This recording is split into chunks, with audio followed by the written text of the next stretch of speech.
Hello everyone. अभी हम लोग योगा के बारे में पढ़ने वाले हैं, जो एग्जाम पॉइंट ऑफ व्यू से इम्पोर्टेंट पॉइंट्स है उसे कवर करेंगे। सो अस्मित योग से बहुत सारे क्वेश्चंस आते हैं। योगा के मतलब एक लॉन्ग आंसर मेरे एग्जाम में आता था और बाकी वेरी शॉर्ट एंड शॉर्ट। तो आपके पैटर्न के अकॉर्डिंग हम इसमें देखते हैं क्या क्या आ सकते हैं। तो सबसे पहले योग की उत्पत्ति। योग शास्त्र जो है वो कैसे उत्पन्न हुआ है। तो योग शास्त्र के मौलिक सिद्धांत जो है वो ज्ञानेश्वरम के द्वारा वर्णित करे गए हैं और ये युज धातु से उत्पन्न हुआ है। तो इसके अंदर अगर हम इसके आद्य प्रवर्तक की बात करें, वो इसके कपिल मुनि आद्य प्रवर्तक है। और गौतम बुद्ध जो है उन्होंने अष्टांग मार्ग दिए। तो यहाँ पे से जो क्वेश्चन फ्रेम होता है, एक तो वेरी शॉर्ट बन सकता है जिसमें अष्टांग मार्ग का वर्णन, या फिर एमसीक्यू में पूछ सकते हैं कि अष्टांग मार्ग किसके द्वारा वर्णित है, तो गौतम बुद्ध द्वारा। तो क्या क्या है अष्टांग मार्ग? योग्य दृष्टि, योग्य संकल्प, योग्य वाचा, योग्य कर्म, योग्य जीवन, योग्य प्रयत्न, योग्य स्मृति और योग्य समाधि।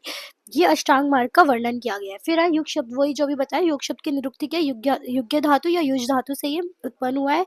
अमर कोश में जो योग शब्द है उसके पर्यायवाची दिए गए हैं, जैसे ध्यान लगाना, युक्ति, संगति, आनंद और मोक्ष की प्राप्ति। फिर योग शब्द जो है पतंजलि योग दर्शन के अनुसार आपको पता होना चाहिए, योगश्य चित्त वृत्ति निरोधः, ये पतंजलि ने बताया है। इस तरीके से आपको कैवल्य उपनिषद जो है वो श्रद्धा, भक्ति, ध्यान, इनको योग योग कहते हैं। या फिर इंद्रियों के वश में करना मनुस्मृति के अकॉर्डिंग, और भगवत गीता के अकॉर्डिंग क्या है? दुख संयोग वियोग संगीतम योगः कर्मसु कौशलम।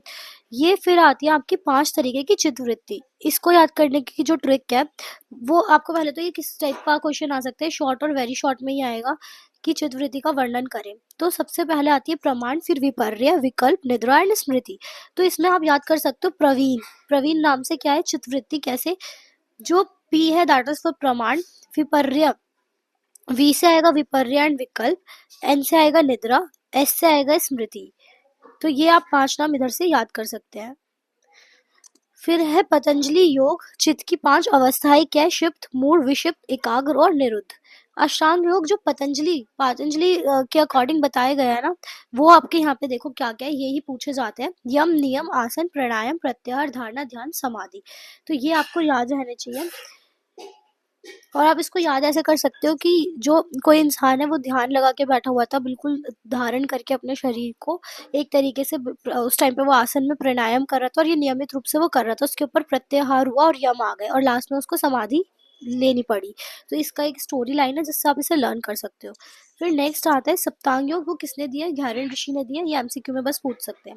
फिर आपके नेक्स्ट जो चीज पूछी जाती है, फिर इसी के जो बहिरंग और अंतरंग, इस पे लॉन्ग क्वेश्चन मेरे एग्जाम में आया था, तो ये कंप्लीट आपको पढ़ना है, लॉन्ग क्वेश्चन के अकॉर्डिंग प्रिपेयर करना है। तो बहिरंग में क्या आता है? यम, नियम, आसन, प्राणायाम, प्रत्याहार, इनका समूह। और यहाँ से अंतरंग मतलब अंतर से याद कर लो, इंटरनल। इंटरनल हम क्या कर रहे हैं? ध्यान लगाते हैं, धारण करते हैं और फिर लास्ट में समाधि। तो इनको संयम भी कहते हैं। तो अंतरंग योग में आएंगे। फिर आते हैं योग के मार्ग क्या है। तो योग के टोटल 9 मार्ग है, ये आपको पता होना चाहिए। राजयोग, हठ योग। हठ योग से क्वेश्चन आता है, बहुत इंपॉर्टेंट है, शॉर्ट क्वेश्चन इससे फ्रेम होता है। तो हठ योग जो सबसे प्रथम है, इसका ग्रंथ वो गुह्य समाज के लोगों ने इसका ग्रंथ लिखा था। फिर हठ योग में जो है क्या क्या वर्णित है? हठ योग में आपका षट क्रिया का वर्णन है। षट क्रिया भी देखेंगे, इसमें भी शॉर्ट आंसर फ्रेम होता है और ये बहुत यूजुअली पूछा ही जाता है।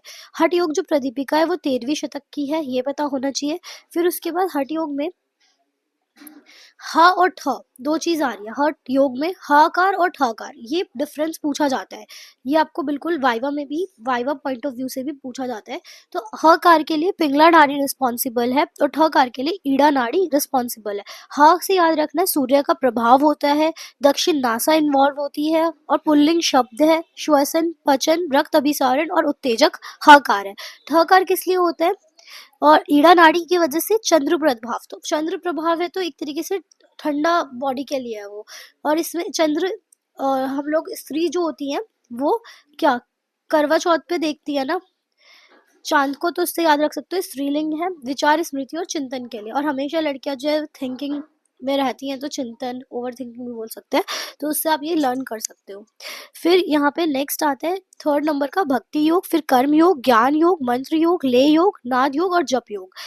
उसके बाद आपको ये भी पूछ सकते हैं कि जो ओमकार, हम ये वाइवा में पूछ सकते हैं, इसका मतलब क्या है। तो जो ओमकार को अगर हम ब्रेक करेंगे तो आ से सृष्टि का आरंभ हो रहा है। फिर हृदय से संरक्षक तत्व जो है वो दैट इज उ इसके अंदर, और माँ से जो आ रहा है संहार संहार निर्देशक तत्व होता है ये। फिर आता है योग, जो होता है वो एक मोक्ष का सबसे ज्यादा माना जाता है रास्ता दिखाने वाला, तो पथ प्रदर्शक है। किसने बोला है? चरक ने बोला है। ऐसी आयुर्वेद में भी अष्टांग आएगा, और अष्टांग योग इसमें हम कंपैरिजन करेंगे कि आयुर्वेद के अनुसार क्या है, जैसे अष्ट सिद्धियां और अष्ट ऐश्वर्या, इस पे पूछा जाता है कि आयुर्वेद, और इस पे लॉन्ग क्वेश्चन आते हैं कि दोनों का कंपैरेटिव टेबल बुक में बना हुआ है, उसे लर्न करना है। फिर नेक्स्ट आता है कि यौगिक ग्रंथि, यौगिक ग्रंथ में 23 प्रकार की सिद्धियों का वर्णन है, ये आपको पता होना चाहिए। जिसमें क्या है, हम लोग अष्ट जो सिद्धियां हैं उसके बारे में अगर देखें, वो आपको याद कैसे रहेगी। सबसे पहले छोटे से अनु, अनिमा, फिर महिमा, गरिमा, प्राप्ति, ईश्वितव, वशितव, लघिमा और प्राकाम्य। इसे ऐसे याद कर सकते हैं। तो पहले तो ये किसी ऐसा लग रहा है किसी लड़कियों के नाम है, क्या क्या, अनिमा, महिमा, गरिमा और लघिमा, 4 नाम ये याद करना है। और इसको आप अम्ल से भी याद कर सकते हो, आ, मा, यहाँ पे ये अम्ल से याद करा जा सकता है, अनिमा, महिमा, लघिमा, अम्ल, गरम, ठीक है, गरिमा। अब ये हमें क्या प्राप्त करना है, किसकी प्राप्ति के लिए हमने अम्ल को गर्म करा है? ईश्वर को, और उसको वश में करने के लिए। तो प्राप्ति, ईश्वितव और वशितव। अनिमा का मतलब होता है अणु, छोटा, अति सूक्ष्म रूप होना। ये हम योग से ऐसी सिद्धियां प्राप्त कर लेते हैं जो हनुमान जी को प्राप्त थी। महिमा मतलब बुद्धिकार एवं विशाल रूप, इतना बड़ा विशाल रूप लेना। गरिमा गुरु, प्राप्ति, वाक सिद्धि, जो भी बोले वही सच हो जाए। ईश्वितव दूसरों को स्व के अधीन कर देना, कि हमने स्वाहा बोला।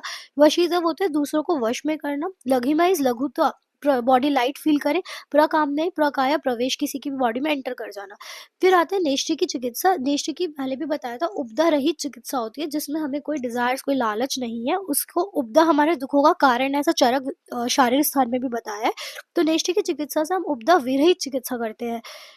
फिर यहाँ से आपको जो याद करना है, अष्टांग योग याद करना है। तो अष्टांग योग पे मैंने अभी बताया लॉन्ग क्वेश्चन आता है। तो आप सबसे पहले अष्टांग में भी हमने सबसे पहले यम पढ़ा, फिर नियम, प्रत्याहार, धारणा, ध्यान, समाधि। तो यम के भी फर्दर 5 टाइप्स है, तो इस पे भी शॉर्ट क्वेश्चन बन सकता है यम को ही सिर्फ एक्सप्लेन करने के लिए। तो यम में क्या आता है, यम मतलब कि ऐसी चीजें जो हमें फॉलो करनी है। अहिंसा, सत्य बोलना है, अस्त्य, ब्रह्मचर्य और अपरिग्रह।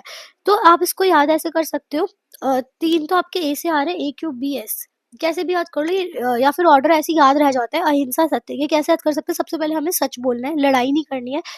ब्रह्मचर्या, तो हम पहले ब्रह्म मुहूर्त में उठते हैं, तो उससे थोड़ा रिलेट करके ब्रह्मचर्या। फिर सच बोलना है, सत्य, फिर किसी से लड़ना नहीं है, अहिंसा। फिर आस्ते, किसी की भी चीजों पे ध्यान नहीं देना, और अपरिग्रह। कैसे अहिंसा आपको यहाँ पे जो याद रखना है। फिर नेक्स्ट आपको ये 4-5 चीजें क्या बताई, अहिंसा, सत्य, अस्त्य, ब्रह्मचर्य और अपरिग्रह, ये याद रखना है। हम की संख्या कितनी होती है? 5। फिर आते हैं नियम। ऐसे नियम के अंदर भी 5 हैं, जिसे आप ऐसे याद कर सकते हो कि एक लड़का है संतोष, स्टोरी के फॉर्म में याद कर सकते हो। संतोष क्या करता है?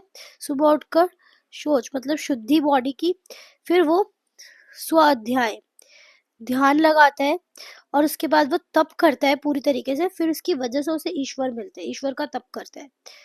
तो ये स्टोरी है, इसे आप याद कर सकते हो। संतोष के नहाना, शौच वगैरह, तो फिर उसके बाद तप और स्वाध्याय, और इसकी वजह से ईश्वर परिनिधान, ईश्वर की प्राप्ति होती है। तो ये 5 आपको याद रखना है। और आपको एक चीज जो वाइवा में पूछ सकते हैं कि क्रिया योग क्या होता है, तो क्रिया योग में तप, स्वाध्याय और ईश्वर परिनिधान, ये 3 चीज आते हैं, जिसको आप तपस्वी से याद कर सकते हो। इसको तपस्वी से याद कर सकते हो कि ये क्रिया योग कहलाते हैं। अब है आसन। तो अष्टांग योग में जो तीसरा अंग है, दैट इज आसन। आसन में इसकी डेफिनेशन पूछते हैं आसन की, वाइवा में आसन क्या होता है, तो स्थिर, सुखम आसनम, ये बोलते हैं। और आसन में क्या आता है, ध्यान। आसन के ना टाइप्स पूछते हैं कि आसन के क्या क्या टाइप्स है, तो ध्यानात्मक आसन, शरीर संवर्धन आत्मक, और विश्रांति आकार, ये पूछा जाता है। और फिर उसके बाद आपको ना ऐसे पूछेंगे कि अगर वज्रासन कर रहे हैं तो इसके क्या फायदे हैं, पवन मुक्त आसन के क्या फायदे। तो ये जो है ना इम्पोर्टेंस ऑफ आसन, ये शॉर्ट क्वेश्चन कंफर्म आता ही है। 2-4 आसन लिख के उनके यूजेस पूछे जाते हैं कि क्या इंपॉर्टेंस है। तो आपको वातनाशक आसन थोड़े इसमें से आप लर्न कर सकते हो कि सिद्धासन, वज्रासन, पवन मुक्त आसन, मत्स्य, सारे वातनाशक है। फिर उससे रिलेटेड चीजें ऐसी पित्तनाशक आसन कौन कौन से हैं, और कफनाशक, आप इसमें से लर्न कर सकते हो। फिर एक सेपरेट क्वेश्चन बनता है शॉर्ट क्वेश्चन प्राणायाम के ऊपर। इसमें प्राणायाम की मात्रा पूछी जाती है, रेशो पूछा जाता है, टाइप्स पूछे जाते हैं तो प्राणायाम मात्रा के अनुसार 3 तरीके का, अवर, मध्यम और प्रवर, जिसमें पूरक, कुंभक और रेचक इनका रेशो दे रखा है 12:48:24। तो इस तरीके से 1:4:2 आपको याद रखना है। फिर प्राणायाम जो कुंभक उसके जो टाइप्स है, उसके 2 टाइप्स जो वैसे तो 8 है, बेसिक बेसिक जो आपको याद रखना है, एक तो सूर्य भेदी प्राणायाम कौन सा होता है, क्या करता है, वात दोष नाशक होता है, कपाल शोधन करता है, कफ विकारों में यूज होता है। ये पक्का ही लर्न करना है, पूछा ही जाता है ये शॉर्ट में प्राणायाम के ऊपर क्वेश्चन, बहुत ज्यादा इंपॉर्टेंट है। इसके टाइप्स, इसका रेशो। फिर उज्जयी प्राणायाम, मेरे से ये वाला प्राणायाम करवाया था वाइवा में, तो आपसे प्रैक्टिकल में ये क्वेश्चन देके करवाया जाता है। कंठगत विकार नाशक होता है। फिर शीतली शीतकारी होता है, भस्त्रिका, भ्रामरी, प्लावनी। फिर गहरन संहिता के अनुसार जो प्राणायाम वो 2 तरीके का कौन सा है, जो मैं बता रही थी अभी, सागर्भ और निर्गर्भ।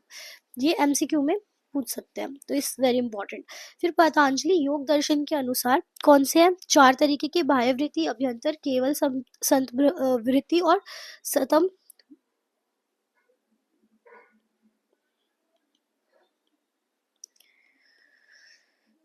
यहाँ पे फिर नेक्स्ट आता है ऐसी विष्णु पुराण के अकॉर्डिंग साबीज, निर्बीज, कुंभक के वे अंतः कुंभक, वही कुंभक जिसमें हम बहुत देर तक जितना होल्ड कर सकते दैट इज कुंभक।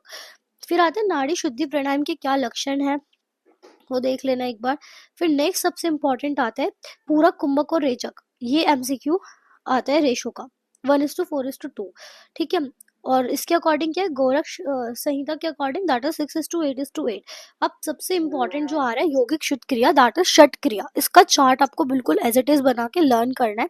धोती, बसी, नेति, नौली, उसके बाद त्राटक और कपालभाति।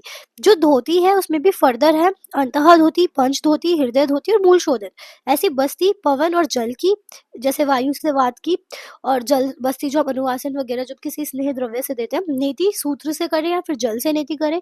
नौली वाम, दक्षिण एंड मध्य, त्राटक 3 तरीके से, और कपालभाति। तो इसकी बहुत ज्यादा इंपॉर्टेंस है, इसको कैसे हम देख सकते हैं। तो सबसे पहले अंतः धोती जो होती है आपको ऐसे याद रखना है, उसमें सारे के सारे बीवी, बिल्कुल ए के बाद बी आता है ना, तो आपको वी याद रखना है कि अंतः धोती में ए के बाद वी, ठीक है। तो वात्सर, वारीसर, वहिनीसर और बहिष्कृत ये आएगी। पंच धोती आपको महाभूत से थोड़ा रिलेट करना है कि जो अधिष्ठान होते हैं जीवा, कर्ण वगैरह, नासिका, वही है। तो दंतमूल, जीवा, कर्ण, नासिका एंड भाल, दैट इज कपाल। हृदय धोती कैसे होगी, तो आपको याद रखना है हृदय धोती क्या होगी, जल धोती, दर्द धोती और वस्त्र धोती, ये हृदय धोती है, ठीक है। हृदय धोती के बाद आते हैं दैट इज मूल शोधन। मूल शोधन में गुद धोती, जो एक तरीके से मल से रिलेट कर सकते हो, तो यहाँ पे ये है। नेक्स्ट षट क्रिया जो होती है उसका आपको क्या यूजेस है वो याद रखने हैं, बॉडी में कैसे वो निर्मलता वगैरह लाती है वो सब। त्राटक के क्या भेद है, बाह्य त्राटक, मध्य और अभ्यंतर। धोती का लाभ जैसे अगर देखें काश, श्वास, प्लीहा, विकार, कुष्ठ व्याधि शमन में है। बस्ती का लाभ वात, पित्त, कफज, गुल्म इन सब में है। इंद्रियों का अंतः कारण स्ट्रेंथ देना, कामला वगैरह में, कांति वृद्धि में। ऐसी नेति का क्या है, ऊर्ध्व जत्रुगत विकारों में यूज होगा। नोली, दीप्त अग्नि, पाचन क्रिया के लिए। त्राटक नेत्र रोग, और निषेध कहाँ है त्राटक का, नेत्र अभिषेद में। कपालभाति की अगर बात करें तो वो क्या करती है, पाचन शक्ति को इंक्रीज करती है, जो भी याद कर सकते हो। और आपका स्थौल्य नाशक होती है, बॉडी में मस्तिष्क की शुद्धि करती है और बुद्धि का वर्धक होती है। कफवात शोधन करती है। बंद, अब बंद से भी क्वेश्चन आता है, ये सारे वही हैं जो डायरेक्ट पूछे जाते हैं, तो एक तरीके से आप लास्ट मोमेंट पे रिवाइज कर रहे हो एग्जाम के लिए मेन पॉइंट्स, पूरी बुक में से उठा के जो मेन पूछ सकते हैं। तो मूल बंद दैट इज फॉर वीर्य स्तंभन, अर्श व्याधि वगैरह में मूल बंद करा जाते हैं। जालंधर बंद करते हैं ऊर्ध्व जत्रुगत व्याधि जब हो जाती है। उड़ियान बंद करते हैं अमलपित्त और अजीर्ण नाशक। ये कैसे करना है ये आपको बुक से रेफर करना पड़ेगा। फिर आते हैं प्रत्याहार, ठीक है। उसका लाभ क्या है, परम वशीयत इंद्रियाणाम, जो इंद्रिय है उसको वश में करना, उसको हम चित्त जो स्वरूप अनुकार, मतलब अपने पे पूरा फोकस होकर जो विषय है उसी पे रहना और इंद्रियों को वश में रखना। धारणा इस देश बंद अशित, जो जैसे हमने किसी चीज पे अपना चित्त लगाया है बिल्कुल कि इस चीज पे कॉन्सेंट्रेट करेंगे और उसी चीज पे हम उसी देश में उसी जगह पे कॉन्सेंट्रेटेड है, जिस पॉइंट पे हम ध्यान लगा रहे हैं वो पॉइंट, जो ऑब्जेक्ट है जिसको सोच के ध्यान लगा रहे हैं दैट इज ध्यान। और ध्यान हम जो लगा रहे हैं दैट इज ध्यान। ध्यान के प्रकार है अधिभौतिक एंड अधिदैविक। फिर है अध्यात्म, यहाँ पर फिर आते हैं सागुण ध्यान जो 5 प्रकार का, और निर्गुण ध्यान। फिर समाधि, समाधि से एक लॉन्ग क्वेश्चन फ्रेम होता है फ्रॉम समाधि। समाधि आपको अच्छे से पढ़ना है सब। पतंजलि के अनुसार समाधि 2 तरीके के, असंप्रज्ञात और संप्रज्ञात, दो है, संप्रज्ञात एंड असंप्रज्ञात। जो संप्रज्ञात है फर्दर सा से आपको याद रखनी है, सावर्तक, सविचार, स आनंद, सस्मित। सबसे पहले संप्रज्ञात समाधि की अगर बात करें, उसकी 4 प्रकार की है। सावितर्क, इसके अंदर क्या है, देवता या प्रतिमा या कोई मूर्ति, उसमें हमने ध्यान लगा के अपने चित्त को एकाग्र करा हुआ है। फिर साविचार, जैसे कि पंचतन मात्राओं पे ध्यान लगा रहे हैं, उसके बारे में हम बोलेंगे साविचार। सा आनंद, जब हम इंद्रियों के बारे में सोच रहे हैं या उससे हर्ष एक तरीके से उत्पन्न हो रहा है। सस्मित मतलब अहंकार या अस्मिता, इसका ऐसी समाधि जिसमें अहंकार की उत्पत्ति हो रही है, अस्मिता। तो इस समाधि से आत्म साक्षात्कार होता है, मतलब अपने ही बारे में सोचना, आत्मा के बारे में, उसी पे कॉन्सेंट्रेटेड है, तो उससे अहंकार उत्पन्न हो रहा है ना, तो उसको हम आत्म साक्षात्कार कह सकते हैं कि उसमें अपनी उसी पर्टिकुलर आत्मा के अपने बारे में मतलब सोच रहे हैं। फिर आता है योगा सिद्धिकर भाव। योग के सिद्धिकर भाव जो होते हैं दैट इज 6। इसका नंबर बस आप याद रख लो यहाँ पे फॉर एमसीक्यू। बाकी उत्साह होता है, साहस होता है, धैर्य होता है, तत्व ज्ञान हो गया, जनसंग परित्याग, ये सारे इसके योगा सिद्धिकर भाव है। फिर आते हैं योग में जो प्रमुख नाड़ी है या षटचक्र है, उसके बारे में क्या वर्णन है। शिव संहिता में 3.5 लाख नाड़ियों का वर्णन है, और जो हम पढ़ते दर्शन उपनिषद उसमें 72,000 नाड़ियों का वर्णन है। और जो कुंडलिनी शक्ति होती है सर्पकार, ऊपर उसमें 10 और नीचे 10 और तिर्यक, तो टोटल कितनी 24 मुख्य नाड़ियों का वर्णन है। जो 10 नाड़ी है वो मेनली प्राणवाहक प्रदान करती है, जिसमें ईड़ा नाड़ी, पिंगला नाड़ी, सुषुम्ना, गंधारी, हस्त जीवा, पूषा नाड़ी, अलम्बुशाह, शंखिनी, यशस्विनी और कुहू। तो इसके बस थोड़े थोड़े नाम याद रखना है। इसमें बस आपको पिंगला नाड़ी एक तो पता होना चाहिए, त्रिवेणी नाड़ी किसे कहते हैं। Triveni is for Ida, Pingala and Sushumna, ये आपको यहाँ से पता होना चाहिए। फिर है ईड़ा पिंगला में जो पिंगला है that is for right side, Brahma के लिए रिस्पॉन्सिबल है, यमुना सूर्य इसके लिए, तो यहाँ से ये देख सकते हो। फिर आते हैं षट चक्र, ये बहुत इंपॉर्टेंट है, ये लॉन्ग क्वेश्चन आया था मेरे एग्जाम में षट चक्र पे, तो इसका आपको डायग्राम याद होना चाहिए, डायग्राम बनाना है और फिर इसको लर्न करना है। तो आपको ऐसे याद कर सकते हो, जो नीचे की तरफ है उसको हम मूलाधार चक्र बोलेंगे, ठीक है, जो गुदा प्रदेश के पास है। रक्त पदम अधोमुखा, स्वाधिष्ठान जो होगा, ऐसी मणिपुर जो होता है उसको ऐसे याद कर सकते हो, मणि से कोई जेम से, दैट इज फॉर नाभि मूल। फिर आना आहा बोलते हैं ना, तो उसमें हृदय का रोल याद रख सकते हो।